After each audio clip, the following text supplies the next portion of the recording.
Okay, now that we have our operators created and we have assigned them to their appropriate skills, you can also then choose to assign them to a particular questionnaire.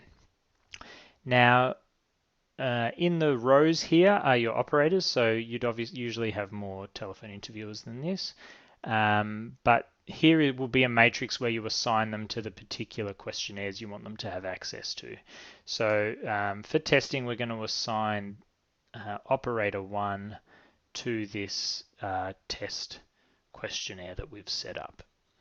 We won't assign the administrator just to show you what occurs when you're not assigned to a questionnaire. Okay, so I'll assign that operator that questionnaire. Okay, so this is, now we're moving on to what you would do, I guess, more regularly once you've created a questionnaire. So you would choose the operators or the interviewers that you want to work on that particular questionnaire. In this case, we want operator 1 to work on it. And then we'd go back here and have a look at the other things that are required for a telephone interview. So one of those is defining the shifts. So I've just clicked on the shift icon from the dashboard here. The other way to get there is under this menu here, time slots and shifts, and then under shift management. So I've selected the questionnaire we're interested in. Now it lists them, the shifts, by year and then week of the year. So we're currently in week 40 of 2021.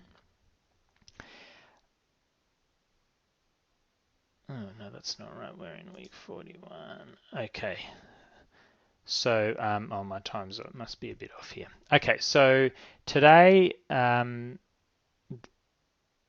is Monday the 11th of October.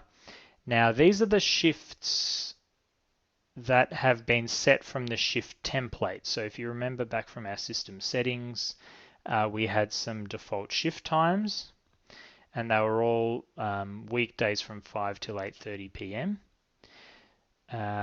And that's why they've shown up here when we look at our shift management for this questionnaire. Now, because it's only in the morning here, what I'm going to do is start a shift for today from 9 a.m.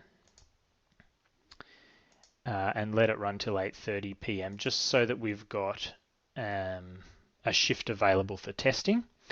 And what I'm going to do is enable the rest of the shifts for this week to show you what you'd typically do is define as many shifts as you know you're going to staff so that interviewers can make appointments within those time periods for calling back respondents. So let's save that. Now what you'll see is because I added an out of template shift here from 9 a.m., it's also listed the existing template shift here. Yeah. So, and we can just ignore that for now. It's because we changed the start time that this other one's shown up, but it's currently disabled. Okay, so adding these shifts will both, for this particular questionnaire, allow interviewers to work between these times and also allow them to specify appointments in these time periods. So if an interviewer tried to work after 8:30 p.m. tonight, they'd find that there was nobody to call. Also, if they tried to make an appointment, for example, for Tuesday at 4 p.m., it wouldn't be allowed at Tuesday 4 p.m. in telephone interviewer time because there wouldn't be any interviewers available to call at that time. Okay, so we have now set up shifts for our project.